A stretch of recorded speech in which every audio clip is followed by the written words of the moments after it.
Beautiful morning to you. Welcome to VOP this morning on VOP television. I am Moses Humphrey, and of course, let's get straight into it. Labour Party declares Datti may replace Obi as presidential flag bearer in 2027. Also on our radar this morning, Benue IDPs block highway, demand return to ancestral homes. We'll also be looking at the NNPC. As NNPCL rules out sale of Port Harcourt Refinery. Now, these are the major conversations on our table this morning. I would like for you to come along with us as we dissect these conversations with our guests, of course, that will be joining us both from Lagos and all other outstations, Abuja, Port Harcourt, Awka, and Benin. It's going to be a bumper, a smooth ride, bumper package this beautiful Thursday morning. Yes, beautiful Thursday morning. Today is the 31st day of July 2025, and it happens to be the last Thursday in the week, in the month, and the last day of the month. I am Chukwuma Okoro, and thanks for joining us on VOP this morning. Away from the major stories, there are also other interesting trending stories within the politics. So we'll just have to chime in on those trending stories before we move into the major stories. Now, the Special Advisor to President Bola Tinubu on Information and Strategy, Bayo Ononoga, has alleged that recent criticisms of the Tinubu administration, particularly from northern groups, are rooted in ethnic bias rather than fact. Ononoga dismissed claims of marginalization by Arewa Consultative Forum, ACF, as politically motivated lies aimed at discrediting southern president. Well, Ononoga urged northern political leaders to allow Tinubu to enjoy his tenure. I'll take that again, to enjoy his tenure, just as southerners waited patiently during the 8 years of former President Muhammadu Buhari. Now I'm talking about Emiloko. That is expressing the spirit of Emiloko. You know, enjoy his tenure. It's his personal tenure, you know. That is how Bayo comes across, you know, to a lot of people, and to me in particular. Well, I don't know how other people see it. But it's interesting that we are holding this discussion, given the fact that it's also bring to focus the way we are sharply divided along ethnic lines, and we keep expressing and putting forward our fault lines instead of collapsing those tendencies that divide us. And well, Bayo, in a way, made some sense, because if you look at how people are criticizing the president, it happens to come from majorly from a section of the country, which is the North, and they are very upbeat in saying, look, this thing must stop, this nonsense must stop. The North wants to take power again because the North has been shortchanged, North has been out of power. They are even discounting the 64 years of independence and reducing everything to the 26 years of our democracy, saying, look, out of the 26 years, the North has only done 8 years of Muhammadu Buhari and how many years? 2 years of Yar'Adua, and it's they seem to express they put out some form of imbalance, but that is not what it should be. In all the so what did Buhari and Yar'Adua do for the North in the 10 years that they were in office? Practically nothing, especially the 8 years of Muhammadu Buhari. And it's curious why the North keeps complaining anytime that they are out of power. Suddenly, they've realized that, look, Buhari did a lot for them. What did he do for them? And that Tinubu is just changing them, that they are being shafted by the present administration. It's also interesting to know that some northerners have risen up to say, look, that is practically not correct, because this administration has also done something for the North. But I see all of those within the realm of politics, you know, politicking, which shouldn't be. And Bagudu, the Minister of National Planning, Budget and National Planning, said something yesterday that is quite ominous. He said that, look, that Tinubu has been favorable to the North in terms of revenue allocation. Is it the president that allocates revenue? It's a constitutional thing. You know, it is the constitution that does that. We have provisions for all of that from revenue and RAMFAC. So how will he say that the president has been fair to the North in terms of revenue allocation? What politicians should be doing at this time is, how much do we do as a people to improve the lot of everybody, whether a northerner, southerner, easterner, westerner? I think that should be on the table, and not particularly try to divide us along ethnic lines. It has never helped us. And I keep giving the examples of other countries, you know, that are multi-ethnic societies. That the UK is one, United States of America is one. If you go to Asia, Malaysia is one. They have Indians, they have Malays, and they have the Chinese. But they are able to modulate and moderate their differences too. So why are we unable to do that? Nigeria is not the only multi-ethnic country. Why people are bringing the tendencies that divide them, collapsing them, we are widening our own. It doesn't help. It will never help, and it has never helped. So the earlier we understand that, look, working together as a people, humanity is one. Nobody buys from a different market. Everybody, APC, Labour Party, PDP, Northerner, Southerner, Westerner, whichever market you find yourself, you don't have stores that are written Southerners buy here, Northerners buy here, Easterners buy here. Everybody buys from the same market. So what we should do as a people is to continuously hold our leaders to account and not to divide ourselves. It doesn't help, and it has never helped. Of course it doesn't help, and it will never help, unfortunately. But I think we should just, rejig the Constitution. Let's, rejig it and put there, the presidents have 8 years. 1 term, 8-year term, so that we can all rest. Because, this, I'm supposed to spend 8 years, this other person spent 8 years, so it's my turn to spend 8 years. It's laughable. Because what the Constitution states is 4-year, 2 terms. All right? If you're unable to spend 2 terms after spending your first 4-year, 1 term, somebody else can displace you. All right? You can be displaced. That's why elections are held every 4 years. So in case the people like what you've done and want to keep you in power, then you will win and stay in power for another 4 years. But if after your first 4 years, the people are maybe aggrieved or feel like they need a change, then they can boot you out and get somebody else there.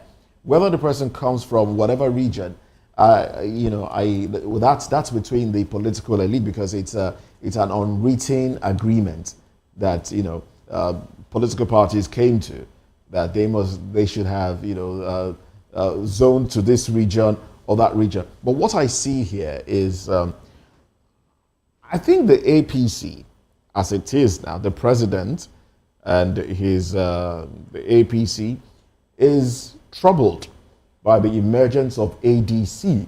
And ADC seems to be gathering a lot of support from northern political elites. So I think there is that trouble there within their ranks that, look, this might be a little tougher than we envisaged.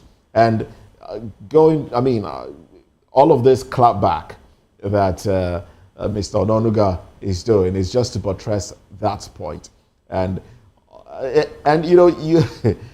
now talking about us being divided along our fault lines. Interestingly, one of the conversations we'll be having this morning also speaks to the zoning of electoral positions and the rest. And you start to ask yourself, what card did President Tinubu play and his APC friends play during the 2023 elections? It was an ethnic card. It was my turn kind of thing, And then they also played, it's ours, it's our thing. Let Easterners not partake in this because it's our thing. And the Northerners are saying, look, we have the numbers, we have more states, and now we want to grab power. And there seems to be some trouble in the camp. Oh well, let's just see how everything play out. Let's just keep our fingers crossed, and see how things play out as we work towards 2027.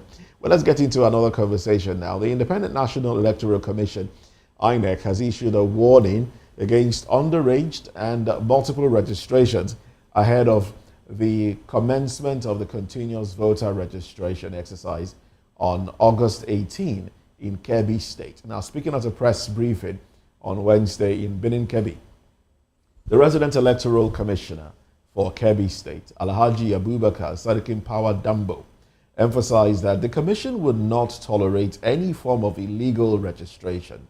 According to the REC, Online pre-registration for the CVR will begin on August 18, while in-person registration will start on August 25. Now, he went ahead and encouraged Nigerians who have recently turned 18 to either register online or visit INEC offices in their local government areas. He also noted that those who lost or misplaced their permanent voter cards have mutilated cards, or probably changed addresses, or need correction to their personal information such as name or date of birth, are also eligible for the physical registration.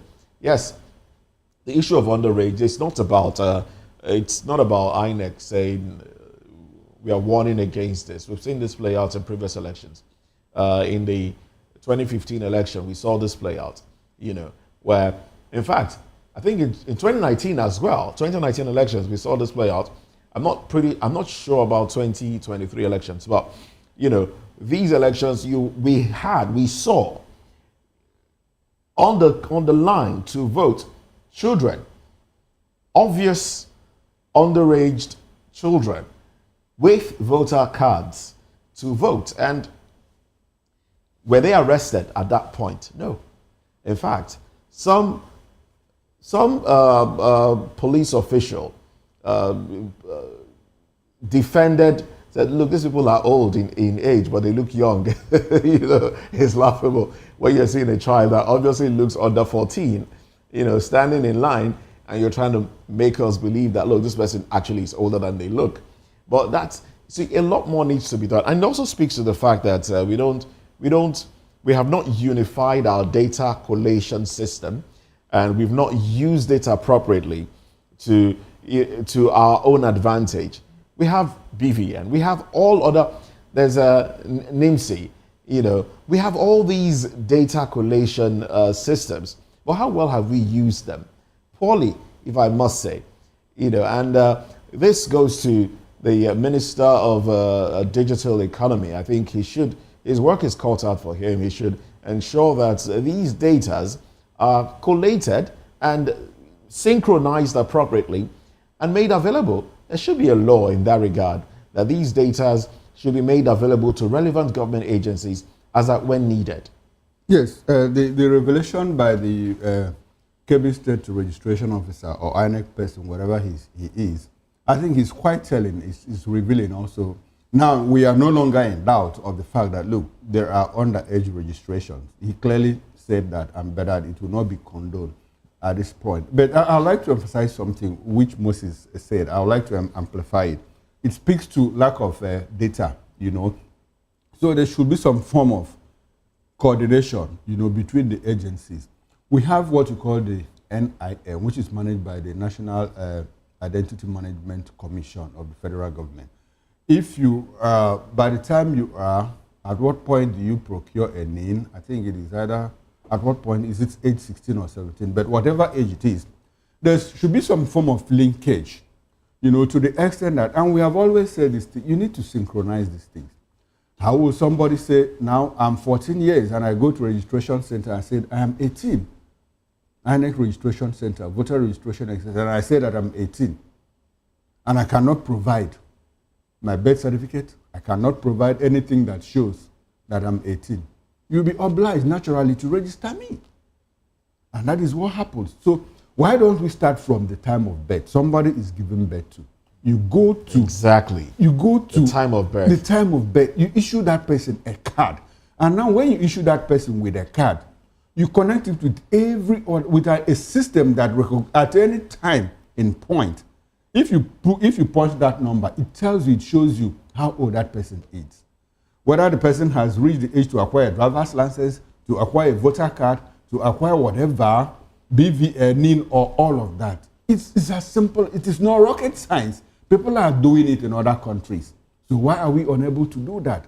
So because we lose out from that point, we are unable to manage whatever follows, the consequences. And that is what we are grappling with at this moment. So beyond that, sometimes I get worried, like you go to places, and to be very honest with you, without sounding immodest, these things are very common in the North. We find it always in the North. you begin to wonder how come, like in 2019 elections, 2015, 2019, you have a state like Borno State that was practically at war, overrun by terrorists and all of that. Yet they posted like 2 million votes for a particular president. Where did all of that come from? You know, so, and we saw kids queue up in polling booths, polling units to vote. And in all of this, there are no consequences.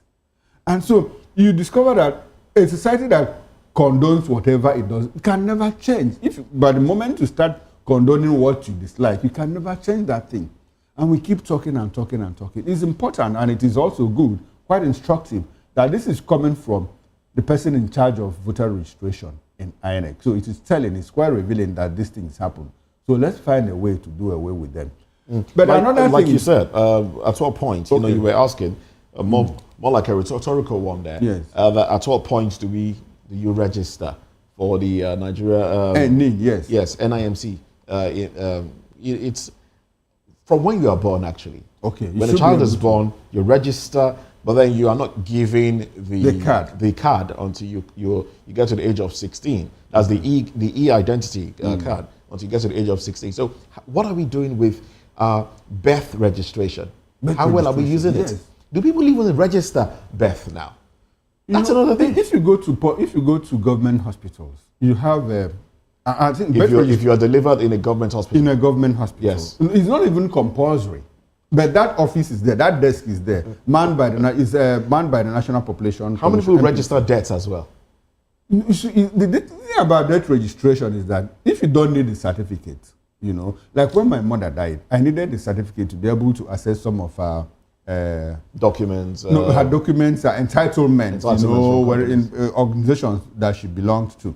So they needed a proof that she's dead, and it was MPC that issued that certificate. Like you said, how many people registered death? So is it possible for us to even know our population? We don't. The difference between birth and death. We don't, because so now, a lot of people are killed in road accidents. A lot of people are kidnapped. A lot of people have died one way or another. Nobody has registered. You recall that at a point, people were appointed into office, people who had died long ago by the APC administration. Of Muhammadu Buhari. Is it that they didn't sound those people out or what and all of that? So you begin to ask questions. But the important thing in this is that, look, the voter registration exercise update is ongoing. I like the momentum, you know, I like what happened in 2022 when the youth, you know, took charge and said, look, enough of this. And they rolled out in their large numbers, en masse, to go and register. This is another opportunity. You know, the Gen Zs, the Gen whatever, this is your time. And I keep saying, the Nigerian population, very youthful, the demography is quite youthful. And we have to take advantage of this to ensure that, look, whatever they call it, rascality or what, it must end. They have the power to change. Indeed. You have the power to hold your destiny in your hands. So go out to the nearest INEC registration center. Update. If you are of 18 and you have not registered before, this is the time for you to do that. And don't come back in 2028 to complain. If you don't do it, if you don't vote. Your vote is your power. All right, let's get into another conversation now. Years of abandonment have turned the Ehamufu Federal Road, which connects Obolo, Afo in Enugu State, to Niger Cement in Kalogu, Ebonyi State, into a death trap, sparking renewed outcry from commuters and residents along the route. Now, the road was once a vital link between Nigeria's capital and the southeast, but the road has crumbled due to decades of neglect by successive administrations. Now, despite repeated promises by past governments to rehabilitate the road, no meaningful action has been taken, leaving potholes, erosion, and leaving the road nearly impossible. And this has made travel risky and economic activities difficult for locals. Now, motorists now avoid the route entirely, with those who attempt it during long delays, vehicle damage, or even accidents. It's unfortunate that we have this level of degradation to our roads. I mean, if this picture is actually from the road, then what are we talking about? This actually is the road. This isn't a road. This isn't a road. It looks like a pathway in the bush, like a bush pathway.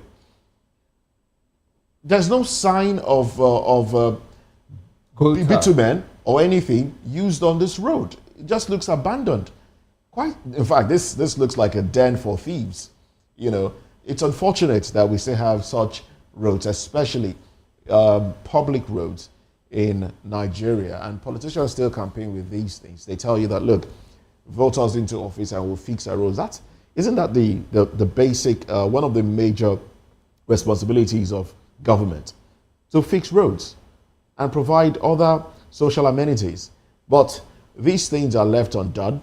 The people are left to suffer, and then when it's time for campaign, they will campaign again, but yet refuse to fix it. It's really unfortunate. Well, Chukwuma is from Enugu State. I think he probably will have... No, I'm not from Enugu State, but I have family in Enugu. Okay. State. I'm from Abia State, you know, but I know this road very well. It's Obolafo, you know, and it used to connect Nkalago, where you have Nyesom. Nyesom is one of the pioneer cement plants, you know, that we used to have in this country. And unfortunately, I don't know the state of that particular manufacturing concern now.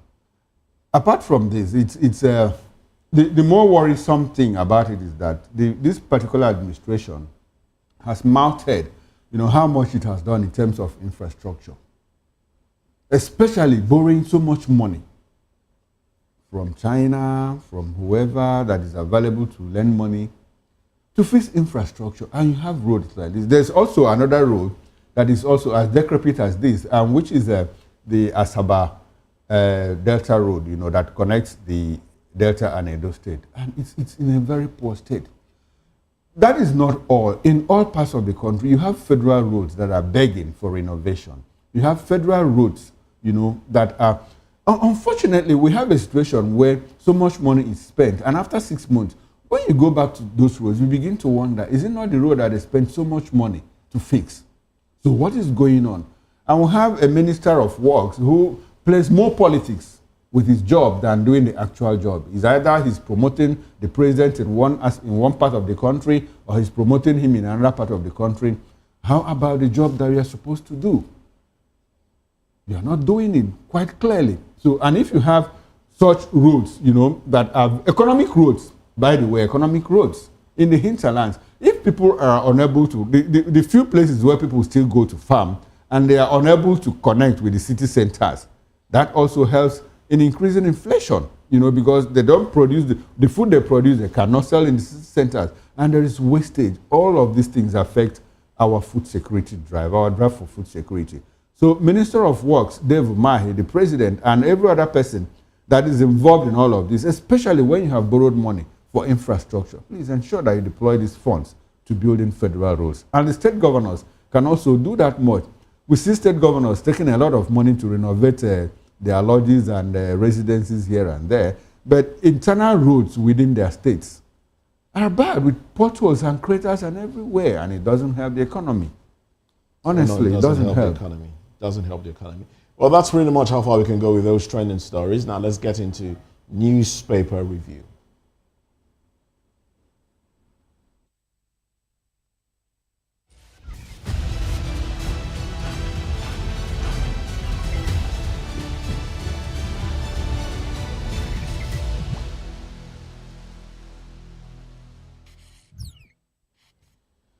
All right, now let's go to the papers. Let's look at newspaper headlines. From the Punch newspaper, the window headlines: patients groan as nurses strike grounds hospitals nationwide.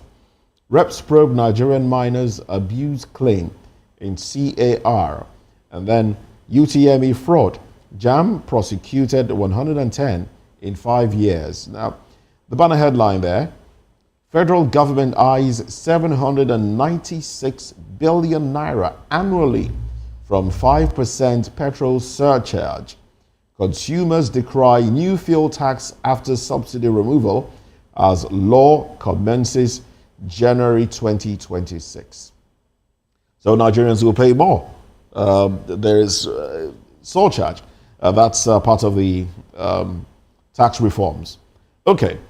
Port Harcourt Refinery not for sale, NNPC. Varsity students to face drug tests, says Education Minister. Abiodun welcomes ex-PDP chair, others to Ogun, APC. Gunmen stab Ogun businessman to death. Kings must respect ancestral burial rites or quit throne. One day, Abimbola. All right, those are the headlines there. From the Daily Trust with the window headlines. NNPCL says refinery is not for sale. That's coming from the Daily Trust newspaper. Troops kill 9 Boko Haram terrorists in Borno. 2027, North has no reason not to support Tinubu's re-election. That's coming from Arewa think tank. And now the big story. Bandits on renewed rampage in Katsina. Villages evicted, forced into peace deals. More stories. Benue governor sacks chief of staff, commissioners. Why indigenship bill was withdrawn. Money given to Super Falcons can pay 16,000 doctors, 66,000 teachers, others. Nurses strike, that's the bottom strip headline. Nurses strike, patients stranded at hospitals nationwide. And that's it from Daily Trust newspaper. And also from the Guardian newspaper, suspended school feeding initiative leaves 9 million pupils, 250,000 jobs stranded. There's a breakdown of that, so we'll get into that one during newspaper review. Window headlines here from the Guardian. Aliyah dissolves cabinet, appoints Ataga as new COS. Marginalization, North's fiscal position stronger under Tinubu, says Bagudu. NNPCL suspends sale of refinery, exports 400,000 metric tons of refined products. And also, we have 2027, Rufai reveals PDP in talks with Obi for major return. Ministry, NDLEA, OK compulsory drug test for undergraduates. Nurses begin warning strike over poor conditions, leave patients stranded.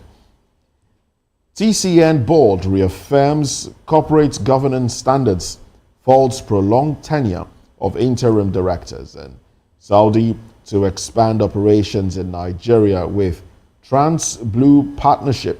All right, those are the headlines on the cover page of the Guardian newspaper. Okay, now let's quickly run through the Nigerian News Direct. Past NNPCL Limited management revival of Port Harcourt Refinery ill-informed. I'll take that again for clarity. Past NNPCL Limited management revival of Port Harcourt Refinery ill-informed. That's coming from Ojulari, the current group managing director, as NNPCL Limited rules out sale of refinery. Now the big story. Kaduna Kanu standard gauge rail line ready for commissioning next year. That's coming from the federal government. Cites major road, health infrastructure gains across northern Nigeria. The government is trying to defend itself about what is coming, the pushback from the north. Anyway, Sanwo-Olu unveils puzzle book on history of Lagos. Oshu 2026, over 360,000 PVCs uncollected. That's coming from INEC. Fuel importers drop prices as competition tightens in downstream sector. And the bottom strip headline, Tinubu's reforms saved Nigeria from brink of collapse. That is coming from Oyedele. And that's all from Nigerian News Direct newspaper. And that's how far we can go on newspaper headlines right now. At 10 o'clock, it will be newspaper review proper. I would like for you to stay with us up until then. Now, let's look at one of the conversations on our table this morning. Labour Party declares that Datti may replace Obi as presidential flag bearer in 2027. Let's x-ray this. Join us again.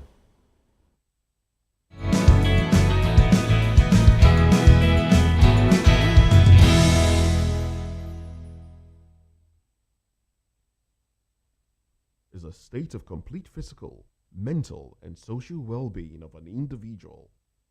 It's the fundamental right of everyone to enjoy the highest attainable standard of health, without distinction of race, religion, or political belief. On VOP TV, we bring you Health Check, a show that x-rays different health issues and provides solutions with the help of experts in the medical field. Join us every Saturday, 2 p.m. on Health Check. Health Check on VOP TV.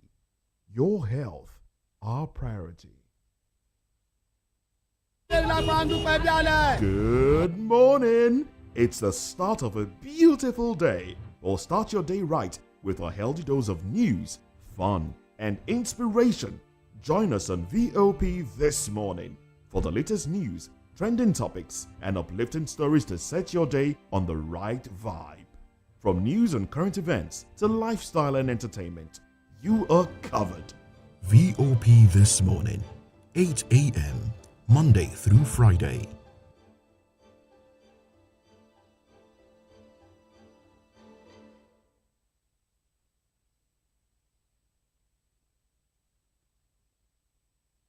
In a world where truth is the ultimate power and opinions scream the loudest, it's time to wade through the noise. Hunger no get drum! Hunger no get religion! And scan the human interest and trending topics that matter. Stay tuned to The Issues, your plug to the stories making the buzz, from politics to science and technology, social justice, and more. Let's tackle the tough questions and expose the truth. The Issues on Voice of the People Television. Don't just react, understand.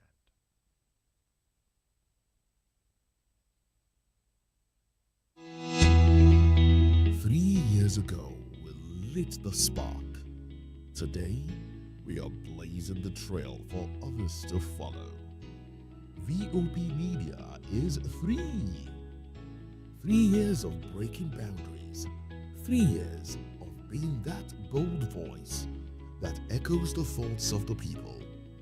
3 years of telling stories that matter. We have experienced complete breakdown in democratic governance. We are not just a brand, we are a movement, giving voice to the voiceless. We go to bed empty hunger.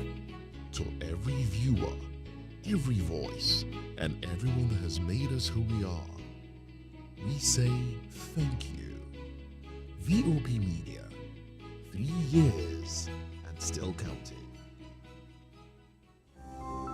VOP TV. Now you have more than a voice.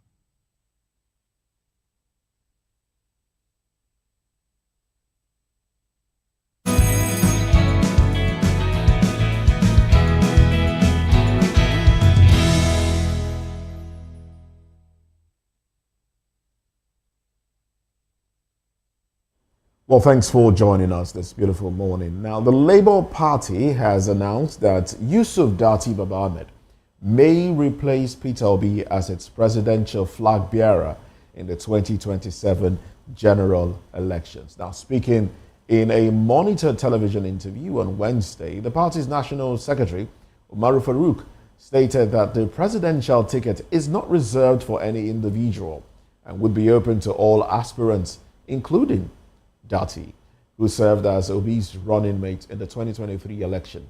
Farouk warned that Obi risks losing the ticket if he continues to associate with the African Democratic Congress, ADC, which is currently leading efforts to form an opposition coalition ahead of the next poll. Oh well, we have with us right here, we have Dele Fanimo, who is with us in the studio. Good morning to you.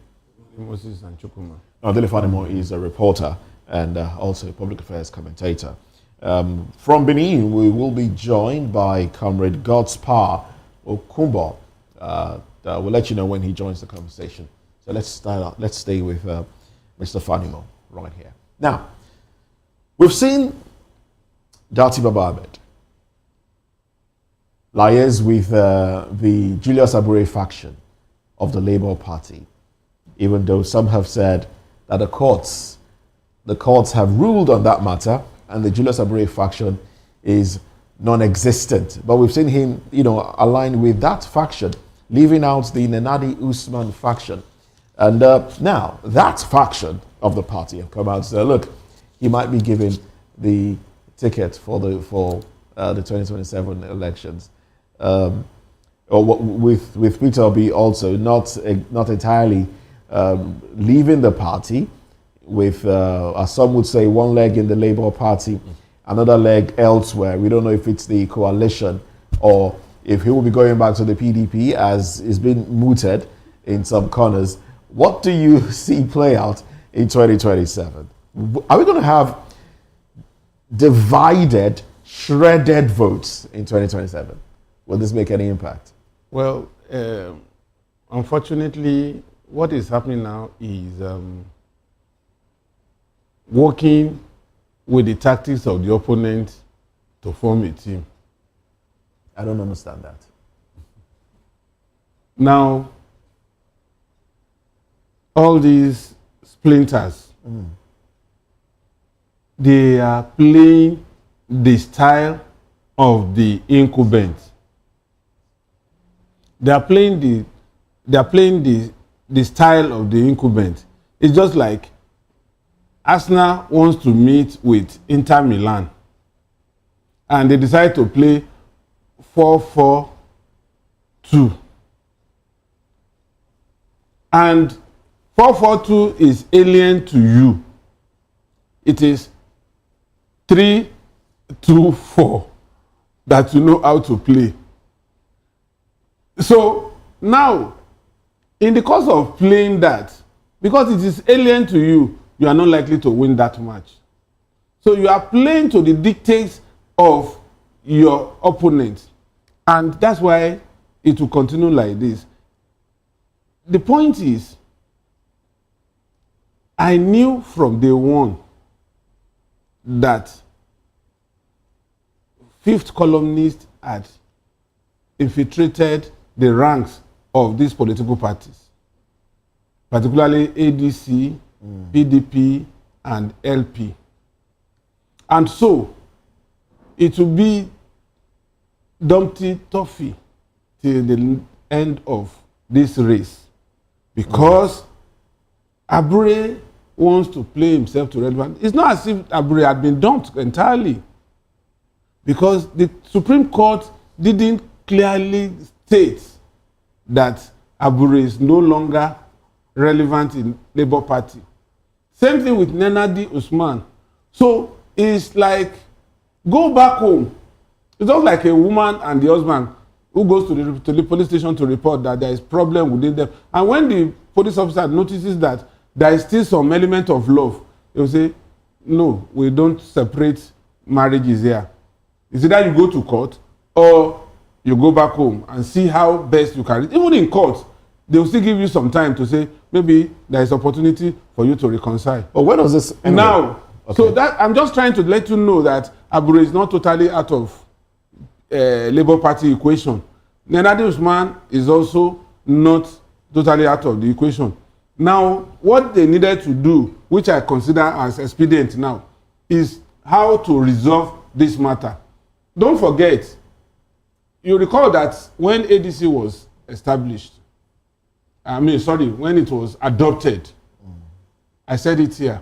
I said, everybody that had gone to ADC had just jumped the Baptist, that Jesus will come. And as soon as Jesus came, everything changed. And in this case, Atiku is the Jesus for ADC.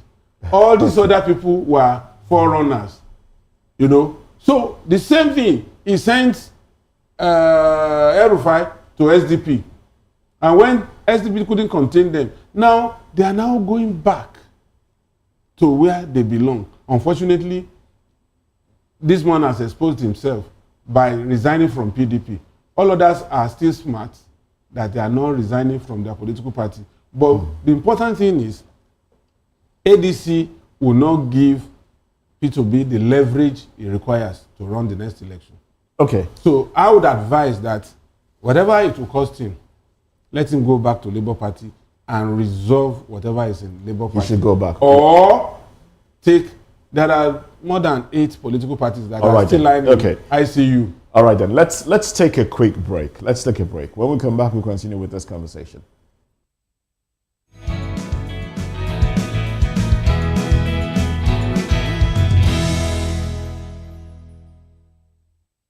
Is a state of complete physical, mental, and social well-being of an individual. It's the fundamental right of everyone to enjoy the highest attainable standard of health without distinction of race, religion, or political belief. On VOP TV, we bring you Health Check, a show that x-rays different health issues and provides solutions with the help of experts in the medical field. Join us every Saturday, 2 p.m. on Health Check. Health Check on VOP TV. Your health, our priority.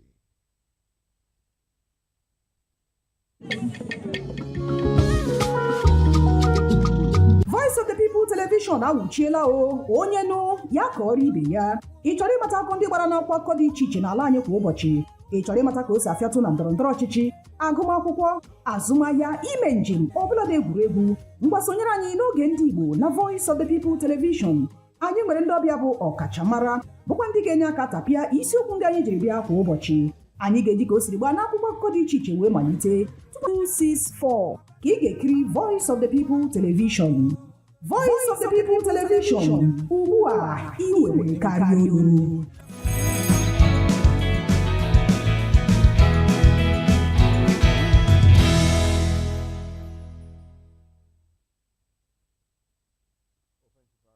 For staying with us.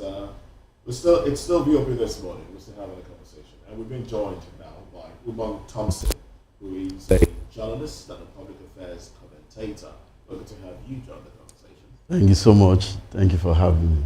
All right then. Now let me just come straight to you. I mean, I do believe that you've been following the conversation anyway. So, with this announcement by a faction of the Labour Party that Datti Ahmed might just be its running candidate, its Flagbearer for the... Do you think Datti Ahmed has, the clout to pull what Peter Obi pulled prior to 2023? The kind of momentum that he garnered for the Labour Party in 2023. Do you think Datti Ahmed has that? Can he pull that much momentum?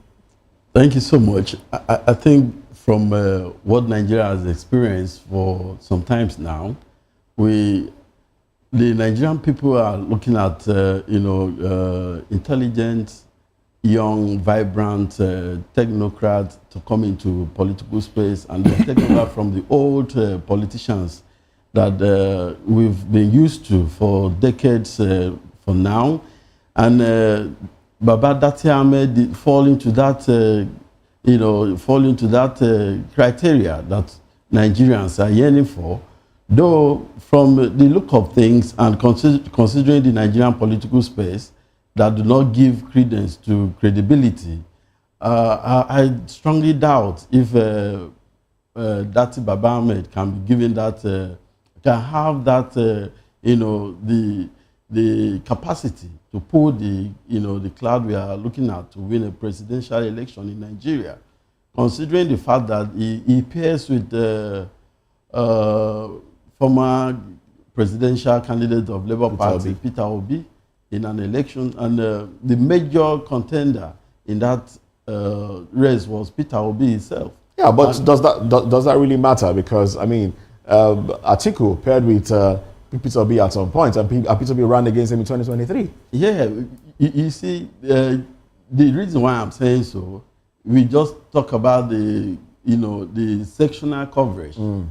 How many regions can Datti Baba Ahmed extend his coverage to, considering South, Southwest, Southeast, and then North Central and the core North? How many followers has he had for now? So I strongly doubt if he can pull a string. Okay. Let me come back to Daily. Sorry, please. Could this in any way, not too long ago, Abure met with Wike in the minister in Abuja. Could there have been something discussed that we are not privy to that might work against the Labour Party and other political parties? Could this alignment be in that regard?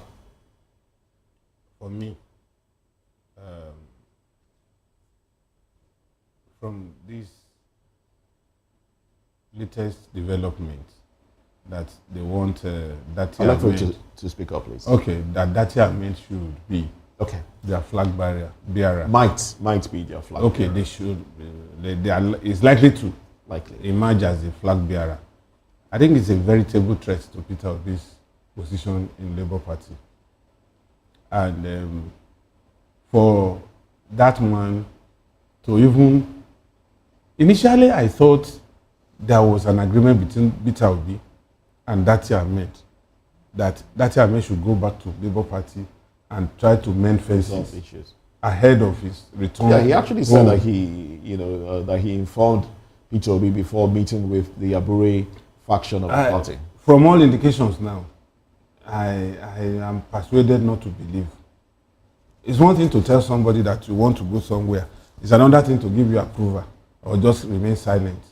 And when such happen, what that tells you, the body language will naturally suggest that you want to go, but I don't think I'm interested. And if he was that loyal to him as a vice presidential candidate, he wouldn't have gone ahead until he gets a firm commitment from Peter Obi as his principal. It also shows clearly that if they had emerged as the president and vice president, only God knows what would have happened between them now. Even when you are still struggling and this kind of thing is happening, now imagine when you are out in the open as president of Nigeria. You can imagine what would have happened. So for me, it appears that, I said it earlier, that it's like there is a fifth columnist working in Labour Party now, exploiting the division within that party. It's either you see Nnamdi Usman group talking or you see Abure talking in a party that is supposed to be united and provide a platform for somebody who had shown from nowhere in the equation of things in the last election and almost upsetting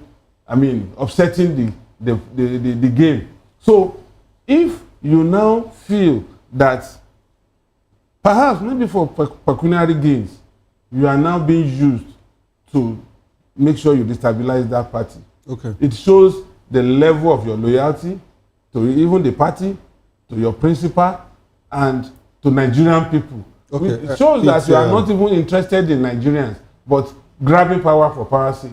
Okay, it's interesting that this conversation is... let me stay with you. And the fact that you talked about fifth columnists. Yeah. Now, this comment that Datti Ahmed might just be made the presidential candidate of the Labour Party in 2027. Does it speak to the... Okay, how can I put it now? Does it look like it is real? Or some section of the Labour Party is also using it to deepen the division within the party? Because before, you recall that at a point, Peter Obi was asked about who will be his running mate, and they were trying to project another person outside Datti Ahmed. And he said, look, it is Datti, and nobody is going to choose my running mate for me. He was very clear that he was going to run in Labour Party, that it will be with Datti Ahmed. That was very clear. And again, the fact that he went for the Abure meeting, and when he was asked, and he said, look, I am for peace. Now, despite what this other faction is pushing, the Nnamdi Usman has not said anything about using Datti to replace Obi in 2027. So is it real, or are they trying to deepen the division within the party? Recall that certain group of people have said that, look, there will be no Labour Party in 2027. What does it look like? You see, it has gotten to a point where there is this game of playing up sentiments and also positioning themselves for power. Okay. Because Nnamdi Usman faction was actually a transitional body. It's still transitional. No, I say when it was conceived, it was transitional, and it still remains transitional. But Abure feels that since the court had not categorically sacked him, no, the court did. It's at the lower court. No, the Supreme Court didn't sack him. No, the Supreme Court did. The Supreme Court said Abureya tenure has expired. Yes. That the lower courts in the first instance had no right to entertain that matter. Okay. Now, if that be the case, what we are seeing now is Abure feels that is holding on to the latter judgment that you people go back home and resolve your matter, and considers himself as a player in the game.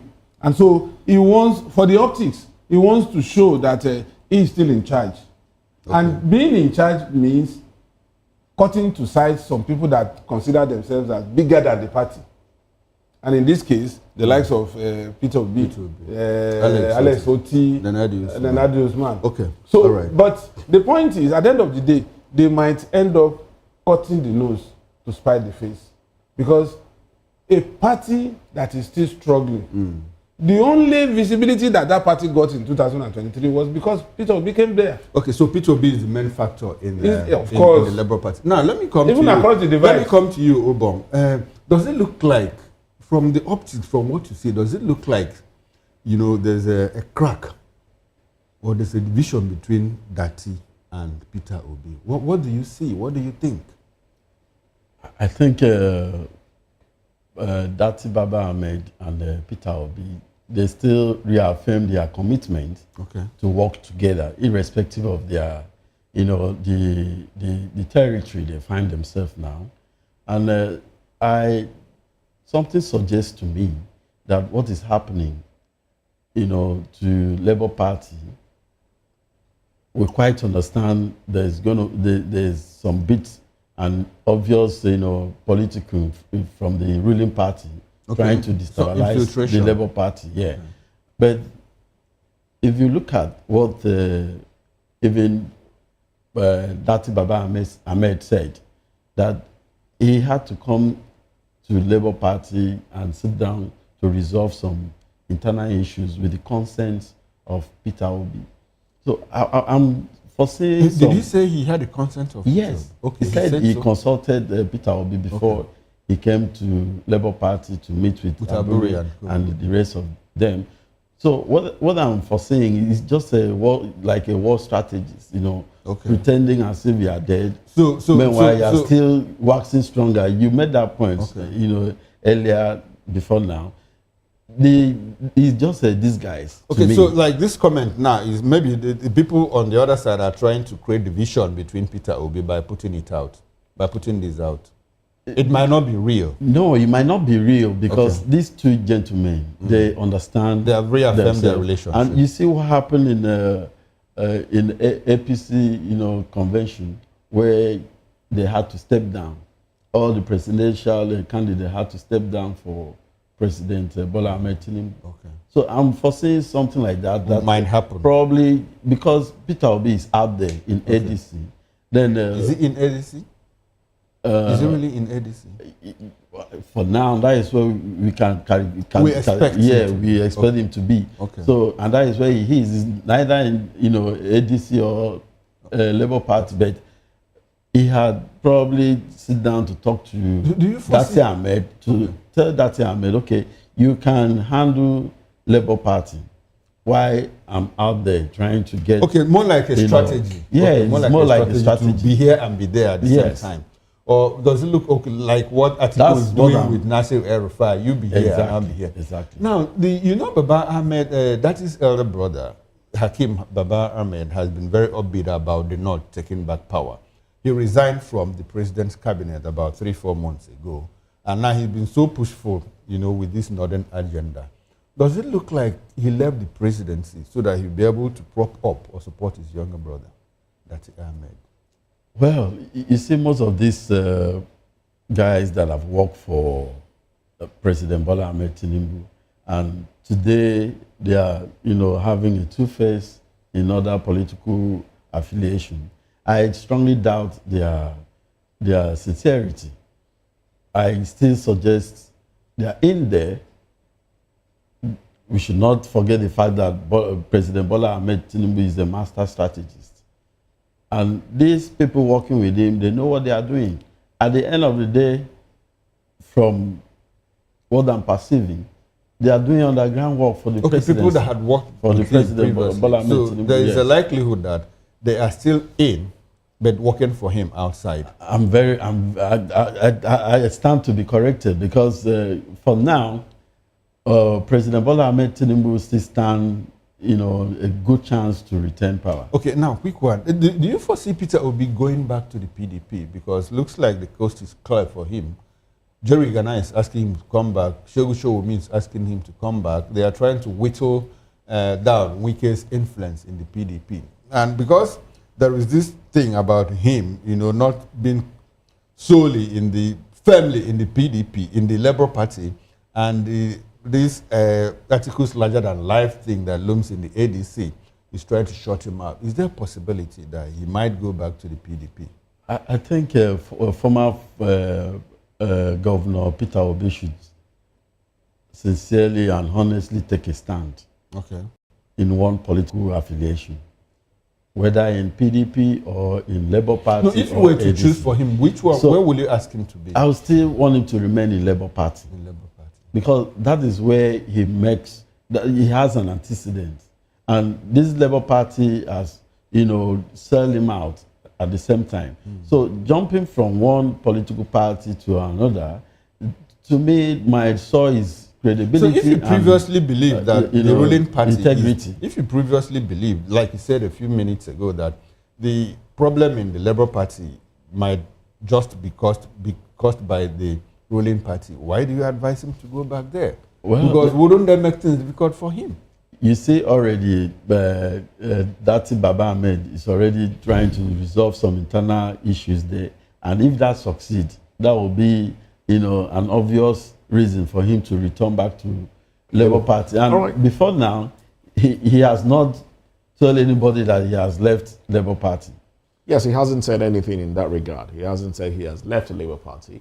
And neither is he saying that he's still with the Labour Party, which gives the impression that he's undecided as to where he wants to be at the moment. But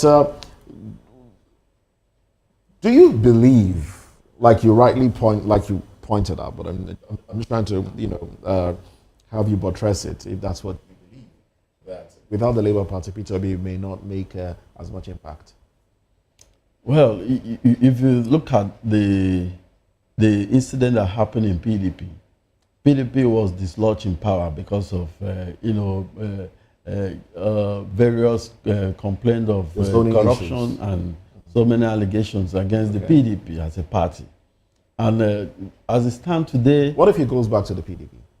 Because already we are hearing in some quarters, also I can quote, because this one was on national television, Alimodu Sharif, Senator Alimodu Sharif, did say that information that he's privy to is that some members of the PDP are working to bring Peter Obi back to the party and have him fly the flag of the PDP. So what if he goes back to the PDP? I don't see PDP standing tall in the nearest few years from now. Why? Because I just mentioned the allegation that Nigerians has about PDP is still very much, fresh in the memory of Nigerians. Nigerians don't want to go through that trauma of mismanagement and corruption level against PDP any longer. Nigerians are looking for a fresh party that can, bring in fresh candidates to, run the affairs of the country. All right, let me ask what most Nigerians will go for. All right, let me ask Mr. Fanimo the same question. What if he goes back to the PDP, really? Because the PDP has the structure that any politician would want. And even ADC, as it is right now, is trying to build structure. So if you, aside from the APC, another party that has structure nationwide, regardless of how it's been perceived right now, is the PDP. So will that work in his favor? If the PDP solves the Wike problem within the party and brings on Peter Obi, would that be a viable platform for him to run under? If we want to put Labour Party and PDP for Peter Obi, I'll take the PDP route. Just like you said, as at today, I think PDP has about between 9 and 11 governors I don't know the exact number because because a lot of them because have of these defected defections, you know. But at least they have minimum of 9 states out of 36. So if they are truly ready to accommodate Peter Obi and assiduously work for him, I would prefer the PDP. You think Nigerians will go with him back to the PDP? Why would you see? The important thing is Nigerians are beginning to deconstruct the narrative that party would be the one to win election for you. If you do very well, I recall there was a particular councillor against all odds in Lagos State, even when people were writing results. Ubon did say something. I mean, we're running out of time, but he did say something about the perception of Nigerians of PDP and Nigerians wanting not to remember the 16 years. You see, let's bring it down. Let's bring it down. Okay. Jonathan was railroaded out of government with allegations that he's clueless, he's robotic, he doesn't know what he's doing, he's not man enough, he doesn't talk tough. But that same Jonathan was almost brought back to come and contest presidential election after less than 10 years. So that is to tell you that most times the electorate, they have, I'm sorry to use this word, collective amnesia. And that's why I marvel at the way those people that said crucify him today will now say Hosanna the next minute. So what that also tells me is there is no political party in this game. You will be surprised the way they will powder PDP's face, give it makeup, and everybody will run after PDP. Okay.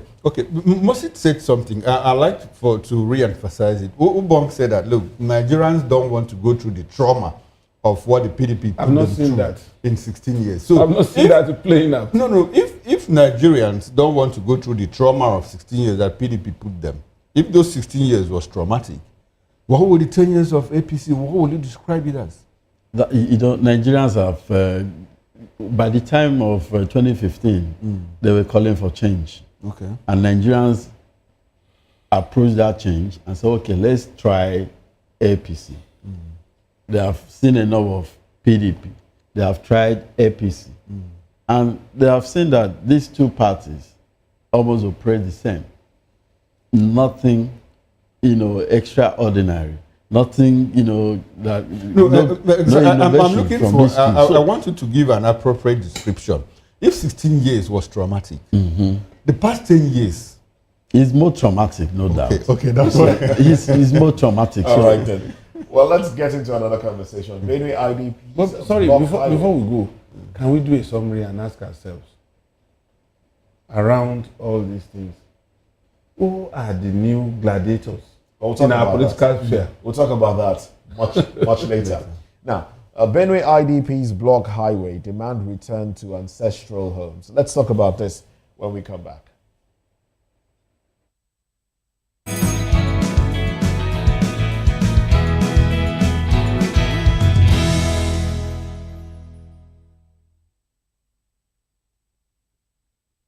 In a world where truth is the ultimate power and opinions scream the loudest, it's time to wade through the noise. Hunger no get tribe. Hunger no get religion. And scan the human interest and trending topics that matter. Stay tuned to The Issues, your plug to the stories making the buzz, from politics to science and technology, social justice, and more. Let's tackle the tough questions and expose the truth. The Issues on Voice of the People Television. Don't just react, understand.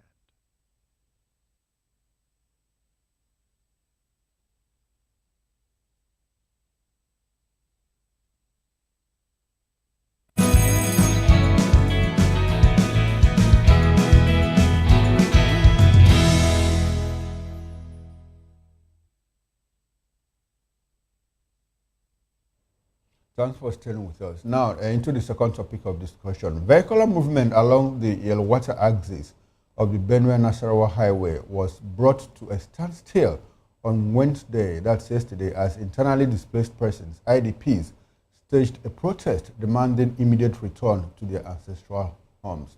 Now, the protesters, believed to be victims of persistent attacks by suspected herdsmen, blocked both lanes of the busy highway for several hours, chanting, "We want to go back home." The protest caused disruption, leaving hundreds of motorists and passengers stranded. Meanwhile, a chieftain of the All Progressives Congress in Zamfara State, Dr. Sani Shinkafi, has strongly condemned the recent killing of over 35 kidnapped victims by armed bandits in Kara Namoda local government area of the state, despite ransom paid on their head. While addressing journalists in Gusau, the Zamfara state capital, Shinkafi, the executive director of Patriots for Advancement of Peace and Social Development, called on the government to prosecute bandit-related offenses in the state, described the killings as barbaric and ungodly, while accusing the federal government of failing in its constitutional duty to protect lives and property. Shinkafi also raised serious concerns over alleged attempts by federal authorities to broker peace with notorious bandits leader, talking about Bello Turuji. He claimed that efforts by Civilian Joint Task Force, CJTF, to apprehend Turuji were halted due to directives from higher authorities. Well, we still have in the studio here Mr. Dele Fanimo and Mr. Thompson. Obon, gentlemen, thanks for staying with us. Thank you so now, much. Obon, let me come to you on this. Look at what's going on.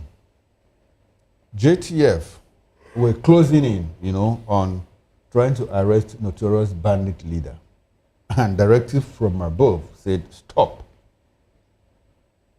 In Benue State, people are protesting, we want to go back to our ancestral homes. We've been driven out from our homes by invaders, by outsiders. And they say suspected herdsmen. And the other day, the Fulani community in Plateau State said, look, the killings that are going on in Plateau State is more like a revenge for the injustice done to us. And we are still saying suspected herdsmen.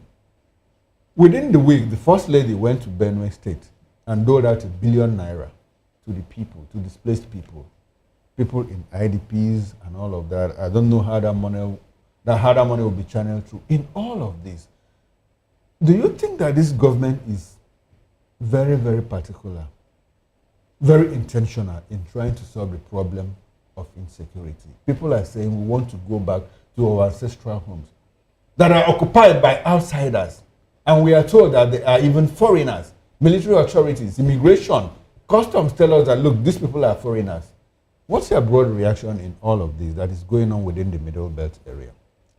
It's very important for us to note that the primary duty of any government is for the safeguarding of life and property of the citizens.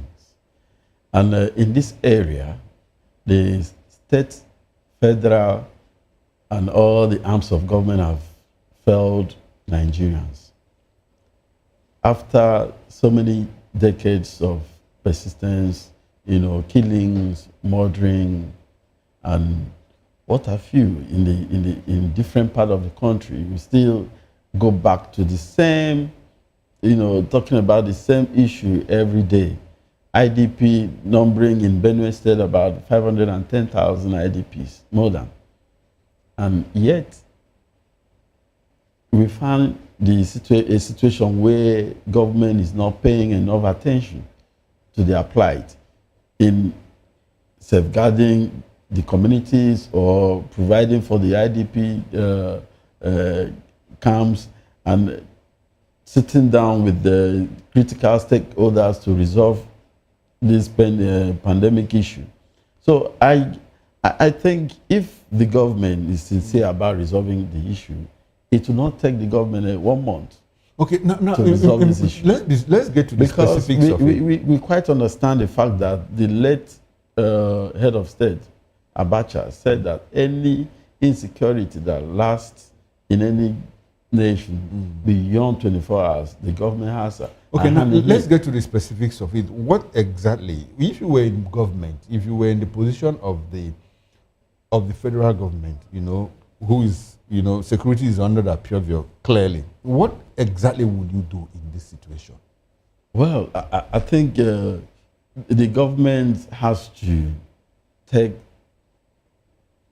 very seriously the issue of providing basic life amenities for the citizenry. Because, for instance, if all these bandits are engaged in one activities or the other that add value to their life, I doubt if they will abandon it. So you think it's the banditry and kidnapping is as a result of poverty?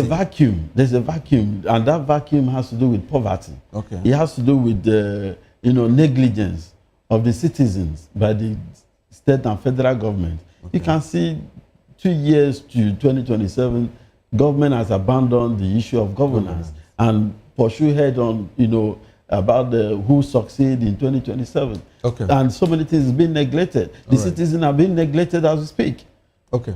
All right. Now, Dele, let me bring you into this conversation. Dele, how does it feel that people are asking, we want to go back home, we want to go back to our ancestral home? And the fact that their homes have been occupied by strangers, people that drove them out forcefully, and they are quartered in IDP camps, and the government finds it convenient to dole out money to them. No, take this money. Meanwhile, strangers are occupying their ancestral homes. How does it feel? Are you able to put yourself in the position of those people? You see, the emotional trauma of relocating from your natural habitat to a strange place is enough psychological problem for anybody. Even if that place is cozier than where you have your natural habitat. You can only enjoy the ambience for a while. After some time, you want to go back to your natural habitat. No matter how long you cage a lion, feed that lion with whatever you have. The day you let that lion into the wild, you see the joy in that lion that is returned to its natural habitat. It's the same way these people are feeling. There are some people, do you know that when my cousin that you know, when the mother was agitating that... You might just need to... yeah. When the mother insisted, when she was alive, she insisted that I want to go and stay in my son's house. I said, Mama, don't go. Because that place is not your natural habitat. Okay. Those people you wake up in the morning and say, good morning, my neighbor, they are not there. The kind of food you eat here, somebody is hawking rice or beans, you flag that person that buy beans. Okay, so essentially, these people... Essentially, they are worried that they are no longer in their natural habitat. Okay, That's one. The first lady doled out 1 billion naira. It's not all about money. Okay, it's not about money. Do you subscribe to the fact that this kidnapping, this banditry thing is a product of poverty? It's just like you are addressing the symptom, the underlying cause of that element. You are not treating. Which is in this instance? When you give out money, what would that money serve? No. My question now is the question is, why did they deploy that 1 billion to dislodge those people? No. It's not about the 1 billion now. Do you think that these killings is the product of poverty? No. Okay. It's not you see, if you trace the history of these bandits, bandits, according to them, which I also feel repulsive, calling them bandits, they are terrorists. Okay. Now, these people, they came to Nigeria for a purpose. And when they did their own part of the bargain, it was time for them to say, okay, settle us and let's go back to where we belong. And they neglected them. And the first law of nature is survival. So now it is either you pay off these people, let them get out of this country, okay, lead them to the border, or forcefully eject them. Because these people, the indigenous people of these communities, they want to return back to their communities. Right. Okay, so largely, prior to this... What they were technically telling government is that help us flush these people out and let us return to our communities. Your point has been made. Now let's take prior to this time, the issue of banditry and insurgency in the northern part of Nigeria was largely said to be shielded by the northern political elite.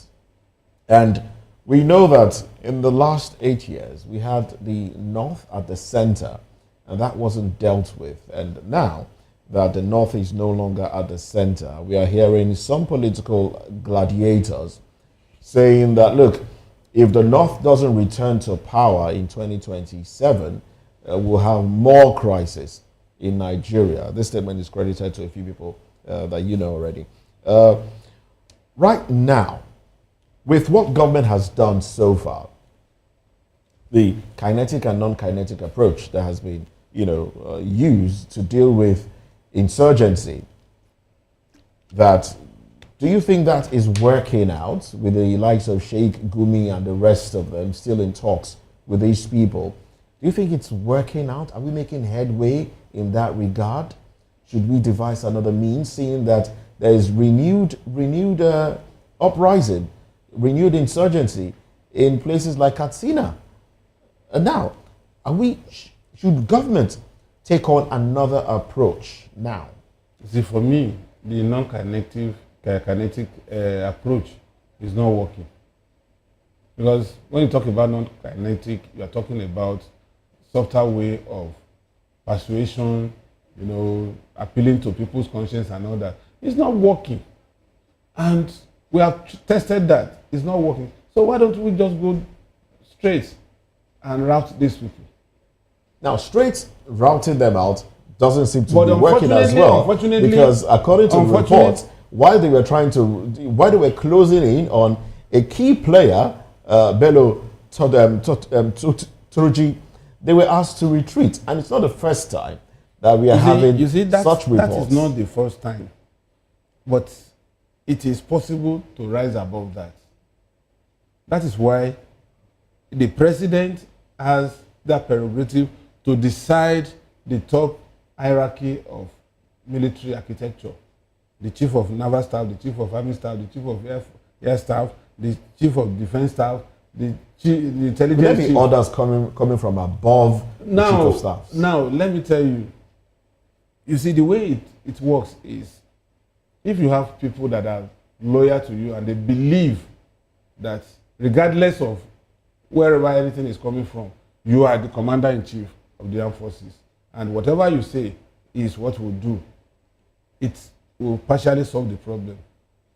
Then, two, these so-called political gladiators, is it not high time we began to expose them to Nigerians? Maybe that would also put pressure on them, rather than shielding them.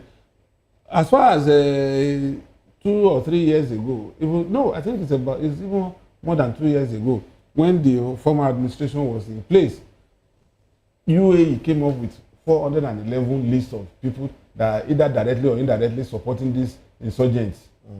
Up to today, we have not seen anything. We have not seen any name being put forward. We have not heard of any prosecution.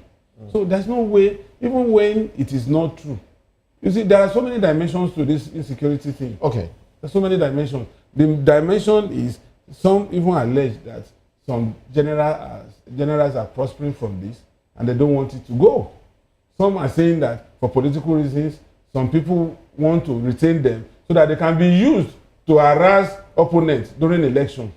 Just like Anagbero would never leave the streets in Lagos, because those who use them during election, they need All right, them. then. Thank you very much. Now let's go to Benin now, where we have Comrade Godspar Okumbo join the conversation. Comrade, good morning to you. Welcome to the conversation. Good to have you. Now, talking about insurgency in parts of the country, could it be, especially as it concerns the military closing in and being asked to retreat, could it be that there are powers above the appointed chief of staff,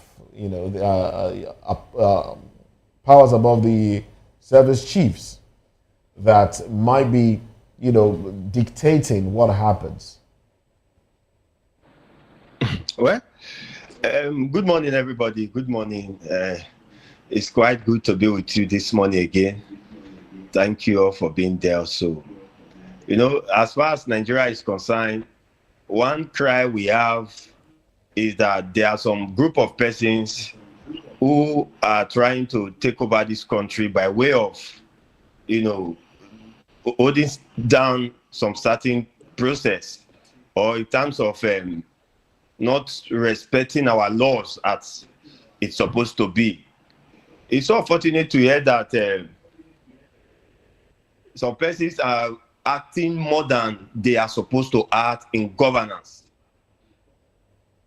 One issue I saw about Benue IDP, it will make me to recall that if Nigerians don't take certain drastic steps, not that they are going to get 100% of what they actually even deserved, but if Nigerians don't come out to the streets, I want to call it civil disobedience. I don't want to talk like if I'm supporting violence, but it has become necessary that the only way Nigeria can survive in Nigeria is to go out of the way and make certain statements. Why those in authority today is embezzling government funds, is embezzling the public funds, what citizens supposed to have used to succeed some group of persons is siphoning it. And just to talk about the chief of staff, somebody that is in Edo State recently, a personal assistant to the governor was suspended, if not expelled, because from the way things are now, there might not be a second chance for him. And many people were, of course, saying the governor was too harsh. But this is somebody who almost took beyond his office, who took audacity. All right. And to act. Okay. Well, we're talking about the service chiefs, actually, but let's not restrict it to Edo State. I know that's where you're joining us from, and you're concerned about activities in the state, but let's keep it within the conversation. Your voice is very down, please. Can you come up again? All right, then. Well, thank you very much, Comrade Gospel Okubo. I was just saying that we're talking about the service chiefs, and I'd like for us to keep it within the service chiefs. But thank you very much. We'll work on the audio quality and get back to you in the course of the program. Now, let me come back to the studio now. Back to you, Ubong Thompson. Now, like some Nigerians have said, that look, it's high time that Nigerians took their destinies into their hands. It's high time that Nigerians protected themselves. You're seeing IDPs now troop to the streets in protest, saying they want to go back home. Do you foresee a situation whereby these IDPs or some other Nigerians would, rise to start protecting themselves because it seems like government has failed? Yeah, you see what is happening today in the country as per the banditry, kidnapping, and many other vices. I will still point, is still a pointer to the fact that the government do not really want to resolve all these issues. And this strategy to keep on dividing the minds. The government. Yeah, the government. One of the strategy to remain in government, is to make sure, they disenfranchise the publics. Anything that will make sure they don't reason together, that's what the government promotes for their own selfish interest. And that is what I see going on in the aspect of education or security and every other sector. The government want to put Nigerians at a certain, level that Nigerians cannot be able to rise to speak for themselves. I'm sorry, Obo. So what they are saying Obo, today... please hold on to your line of thought. I want us to interrogate this thing you're talking about, the actions of government. If you say the government is not interested in resolving this crisis, the president visited Benue State, in the heat of the Yawata killing. He visited Benue State. And before he left, he set up a commission headed by the secretary to the federal government, George Akume, who, by the way, is the former governor of the same Benue State. And within the week, I think Monday, Tuesday of this week, the wife went to Benue State and doled out 1 billion naira for the displaced people of Benue State. So how do you reconcile all of that? Trying to say that, saying that the government is not interested in is it smoke screen? Is it public posturing? Is it playing to the gallery or what? If it was, will they set up all that committee, give them money to work and dole out another 1 billion naira? Yeah, issue of committee has not started today. Nothing has ever come out from any committee set, up by any government agencies in the past, even in the present. And we also at least we are students of history. We follow up Nigerian politics for decades, and nothing has ever come out from despite the money spent on committees and conferences. Nothing has ever come out from it. So the same thing you see the president visiting Benue is just for emotional, consolidation to the Benue people, and then the first lady visiting and doling out 1 billion is the same thing Nigerians are receiving palliatives today of 50,000 naira, and yet nothing is changing, So nothing is going to change. What I would have expected the government to do would have been to walk through the chief of defense staff and let us not follow the false narrative that the government wants us to believe, or the Northerners want us to believe that these criminals are from outside the country. I doubt strongly, because they are, just as it has been established in this, they are all political tools in the hands of politicians. Tools? Sure, I can guarantee using you, people to kill their own people. That is it. To what end? Just to make sure they keep Nigerians at toes and make sure that we don't, come together, is the destabilizing factor to every community, and is an approach by politicians to make sure they destabilize the publics, because that is when they can be able to push in their evil agenda at any time. But by the time they understand that people in a community have been able to resolve and come together, they can wage war against those in government. All right, then. Well, that's a tough allegation against politicians. But Comrade Godspar Okumba, I hope you can hear me better now. Thank you. All right, let's have your now. If this continues, what do you foresee happening in the future, especially in the nearest future as we approach 2027? Talking about unrest, talking about those in the IDP camps, taking probably taking laws into their own hands. Well, it is not a good one for them. The IDPs shouldn't take laws into their hands. Those are the IDPs, I mean. But we know what their pain is. What I will say here is for government to really listen to their requests. Government really need deeply to look at it, and the people who have been sent to maybe manage the resources that is meant for them should also be investigated, should be looked out, because to be sincere, some of the items that is meant for this IDP are not being directed to them. And you can see their cry now that they want to go back to their ancestral home. So if they are doing well in where they are now, I don't think they will be making that protest. But I want to advise them, they shouldn't take law into their hands. A little statement, Nigerians are watching, we are with them, and everything possible that is needed to be done, we are going to join them, both in prayers and every other way we can.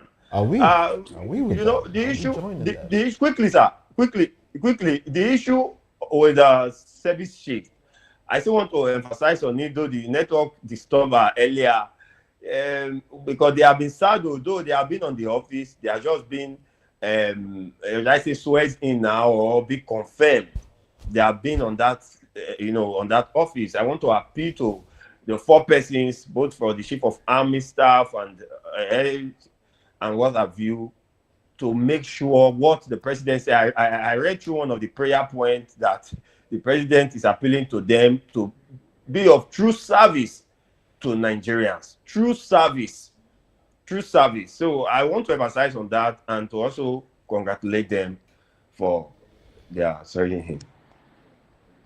All right, then. Thank you very much, Comrade Godspar. Thanks for your thoughts there. Now, let's get into another conversation. The sale of NNPC, out of it, thrown out the door. And that's coming from the sale of Port Harcourt Refinery, I beg your pardon. The sale of Port Harcourt Refinery out the door, out of the equation. And that's coming from NNPC. Well, let's talk about this when we come back. Join us again, gentlemen.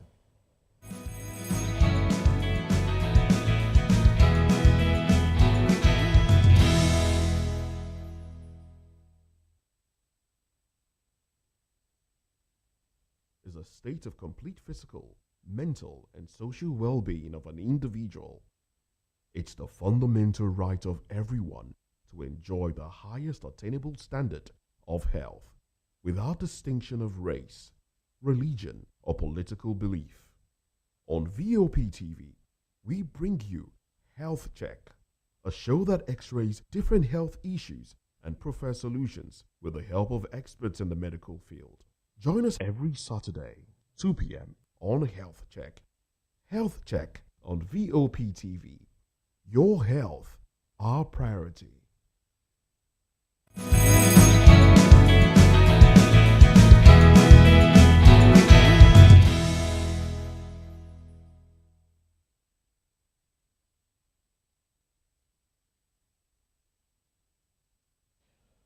Thanks for joining us again. Now, the Nigerian National Petroleum Company Limited, NNPCL, has officially ruled out the sale of the Port Harcourt Refining Company, reaffirming its commitment to completing high-grade rehabilitation and retention of the plant.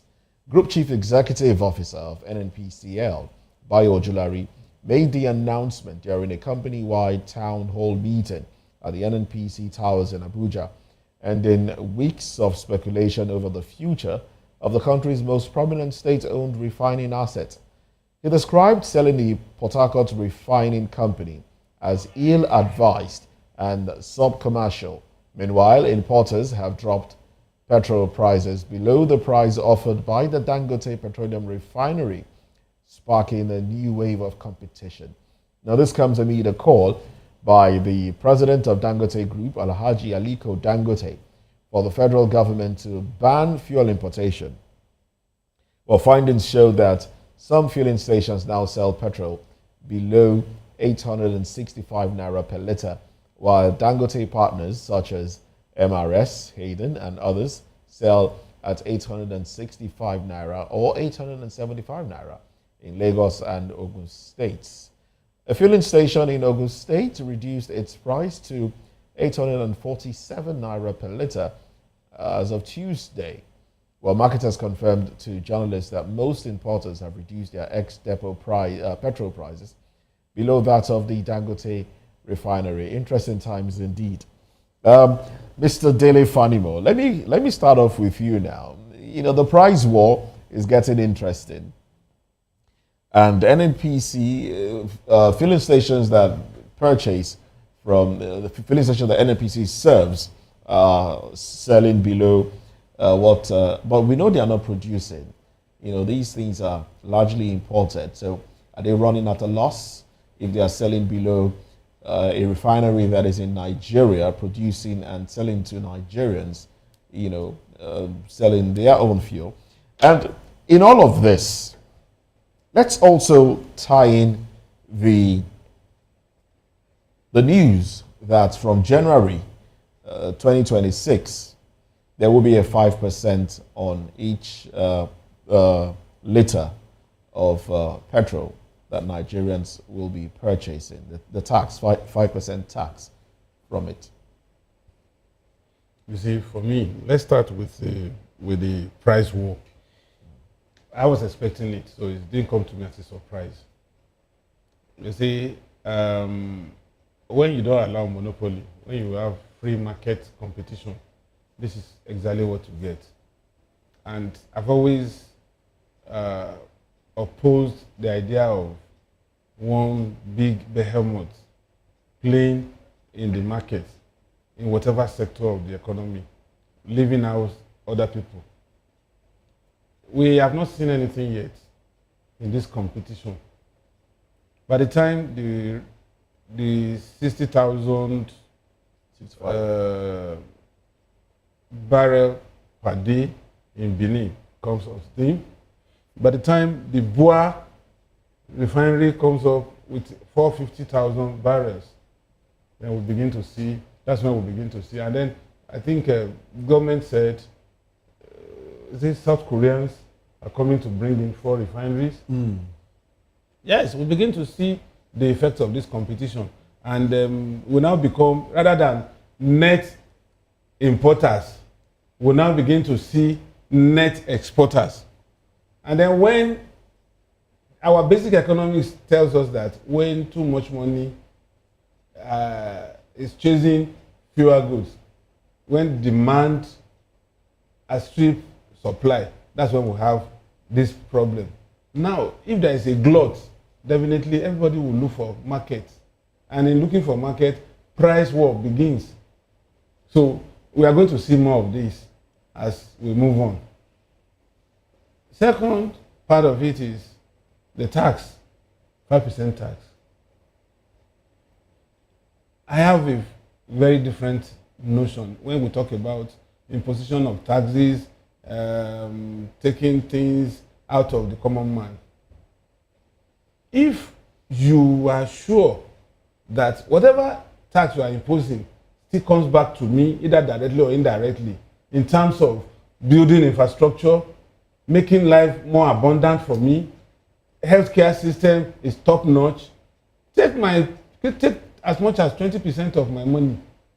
Because I know it's still coming back to me. If I have world standard hospital in Nigeria for any ailment that I don't need to travel out of this country, and do you know that silently there is a revolution in the health sector now, driven mainly by the private sector. Now, treatments, surgeries that you do overseas. A friend of mine had lumbar problem. They were raising, I was part of those who raised funds for him. We were raising like 15 million naira until somebody just told us that a renowned surgeon, orthopedic surgeon, that has just established an hospital just right there in Ibadan. Okay, so essentially you believe in private sector participation within the oil industry now? In fact, they should. Okay. And then this refining that this man is talking about, that they want to raise to world class, how many years? There's a proverb in Yoruba land that if you prepare to be mad in 3 years, how long are you going to be mad? Okay, thank you very much. We have, since 1999 to date, we have been hearing this kind of narrative, and we have not seen anything. We are running out of time. So, Obong, let's bring you into this conversation. The new Group GM, the buyer or jewelry of NNPCL says, look, the Port Harcourt refinery is not up for sale. And recall after like 9 failed promises, the thing came up in fits and starts, and after like 2 weeks of operations, the thing went down again. Dangote said, it can never work. It can never work. And we want to sell. Obasanjo sold. Yar'Adua reversed. Now we are hearing again, after spending like $4 billion on top to refurbish that refinery, Bayo Ojulari is telling us again that they are going to put in more money to fix that refinery. What do you think?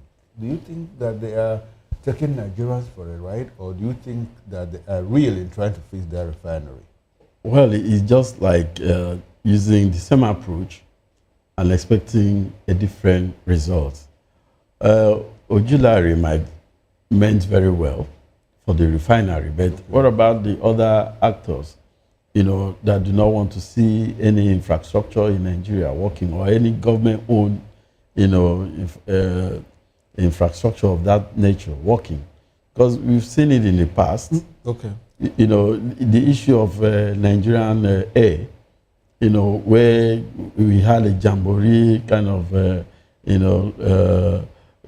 commissioning, and at the end, is nowhere to be found. Like you said, are there people in Nigeria who make sure, or who are not happy that government-owned businesses are making profit, are thriving? Yeah, I think Nigerian government is not being serious enough to protect its own his own assets. But Bayo, that is what Bayo is trying to do. So do you align with him? Should he go out if there's any sincerity, and if he had all the cooperation of the actors involved in that sector to come to bring this refinery into life, then I would suggest he should go ahead. No, but you just said that they are doing the same thing, the same time, every time, and expecting a different result. So how will Bayo try to fix the refinery? Which means, how will it work? Is it going to succeed? Because, like I said, 9 times they promised, 9 times they failed. Yeah. So what guarantee do we have that this time around is going to work? He had to identify what has been the pending issues in previous attempts to fix the refinery. And if he can be able to resolve this particular pending issue, and then I think that will give a very clear direction for him to fix the refinery. Otherwise, I would have preferred you bring in foreign expatriate to take up over the refinery and then begin to refine product for Nigerians. Okay. All right, then. Let's go to Comrade God's Power now. Comrade God's Power. Now, thank you very much for staying with us. Now, it's $1.5 billion spent on Port Harcourt Refinery now to revamp it, and that hasn't worked. But if you want to juxtapose that to how much was spent to build Dangote Refinery from scratch, according to data that we have, that was $20 billion was spent to build Dangote Refinery from scratch, and that's 650,000 capacity refinery. With what the NNPCL GMD is saying now, is this an exercise in futility, or should Nigerians just turn away from the Port Harcourt refinery and look elsewhere? Or is he right in saying that it was ill-timed for the refinery to come into production before the revamping was complete? Okay, as Nigerians, one thing we have always learned is to continue to hope and trust that one day things will be better for our country. Ordinarily, I don't want to support the idea that they should keep it. I wanted to say they should just sell it, let everybody rest. But I withdrew that. The truth of the matter, the new GMD at NNPC, Mr. Bayo, may mean well. We have spent a lot on that refinery. I, for one, I thought it has been sold. I was surprised when I saw the news to say that they have ruled out the issue of sales. So that means there's still hope for that refinery. There's still hope that Nigeria is going to do well, perhaps to revamp it, as they have said. But the issue here is the money that has been put in attempt to revamp it. That is my issue. Now, what is a question to them now? Because I know Mr. Bayo is new. He's trying to do something that perhaps other GM or the people who are responsible in the revamping did not do. What assurance are they giving to Nigerians? Because for Nigerians, we are fed up. That is the truth. Look at the analysis you made. The money that has been used in an attempt to revamp it is far bigger than what even they would have used to start up a new refinery. For God's sake. No, it's not bigger, Go ahead. It's so you can see that there are so many reasons why Nigerians don't want to believe or trust this government or the people that is at the helm of management of the resources of this country. Okay. So what I would say is for the assurance, how much are they going to be sure? Because for me, like I told you earlier, they should just sell this thing. And because we have been, the punishment Nigeria has been subjected to in terms of buying fuel is as good as we don't have a refinery. So if they are going to assure Nigerians that this is the last, we are going to succeed in this step we are going to take in the revamping, then Nigeria... All right, then. Thank you very much, Comrade Godspa Okumbo. Thank you very much. We'd like for you to stay with us. well, it's not $20 billion is not bigger than $1.5 billion. It's just that the time frame between 2021 and now, and then we've had other revamping processes before then, But anyway, let's go to Abuja now, where we have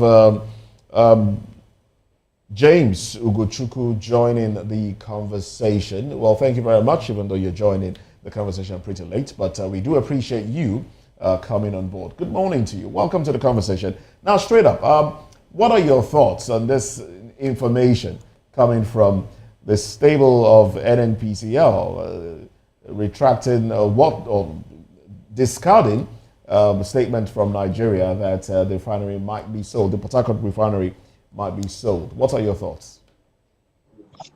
Well, I think the refinery has become a plague to the country. The people that established this particular refinery in the past meant well, and the idea is to ensure that our crude oil are locally refined for the consumption of the people in the country.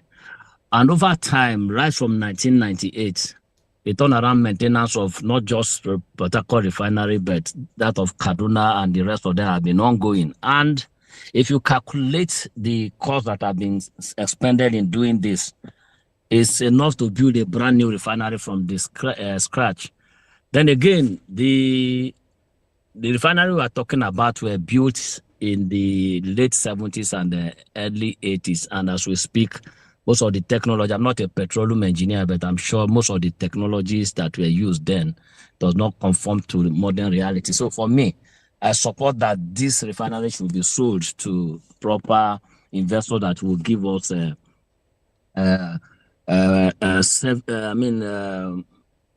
good value for our money. Because as we speak now, if we continue keeping the refinery in the name of maintenance, money will be used to maintain it and to become a conduit pipe to be siphoning money for some vested interest. So selling it, I think, is the best. Let it be a transparent process.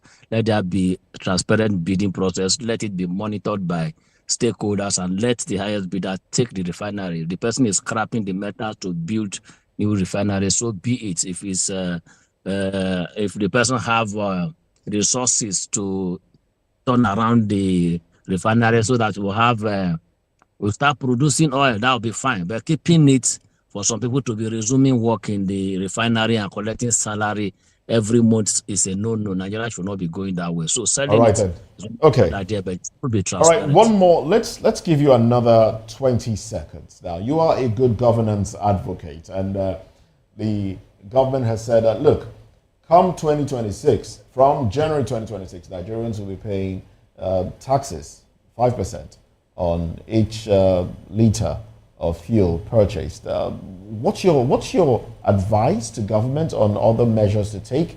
What's your stance on this one? 20 seconds, please. 20 seconds. I seriously disagree with that stand. I don't understand why people should be paying for resources that is available in their country. Buying it alone is enough. At least there should be some sort of benefit that citizens derive by being an oil producing, by belonging to an oil producing country. All right, then.